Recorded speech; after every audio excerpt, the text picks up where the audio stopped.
কবরের প্রথম রাত, আমরা কি প্রস্তুত? হ্যাঁ মুসলমান ভাইয়েরা, আপনারা কি জানেন কবরের প্রথম রাতেই আপনার সাথে কি হতে চলেছে? এই দুনিয়ার সবকিছু ফেলে একদিন আপনাকে একা চলে যেতে হবে সেই অন্ধকার কবরের ভেতরে। না থাকবে পরিবার, না থাকবে বন্ধু, না থাকবে কোনো সম্পদ, শুধু থাকবে আপনার আমল।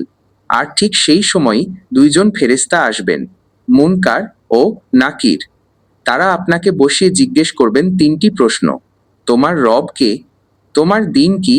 এই ব্যক্তি সম্পর্কে তুমি কি বলো?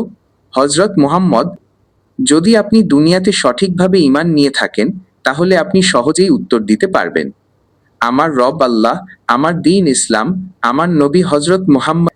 আর তখন কবর হবে জান্নাতের বাগানের মতো প্রশস্ত।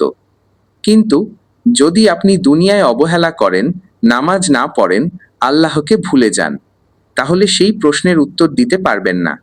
তখন কবর হয়ে যাবে জাহান্নামের গর্তের মতো। ভাইরা, এই কবরই আমাদের প্রথম ঠিকানা আখিরাতের। এখান থেকেই শুরু হবে আসল জীবন। তাই আজ থেকেই নিজেকে প্রশ্ন করুন, আমি কি 5 ওয়াক্ত নামাজ ঠিকমতো পড়ি? আমি কি হারাম থেকে নিজেকে বাঁচিয়ে রাখি? আমি কি আল্লাহকে স্মরণ করি প্রতিদিন?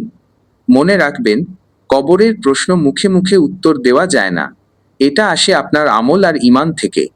তাই নামাজকে জীবনের অংশ বানান, কোরআন পড়ুন এবং বুঝার চেষ্টা করুন।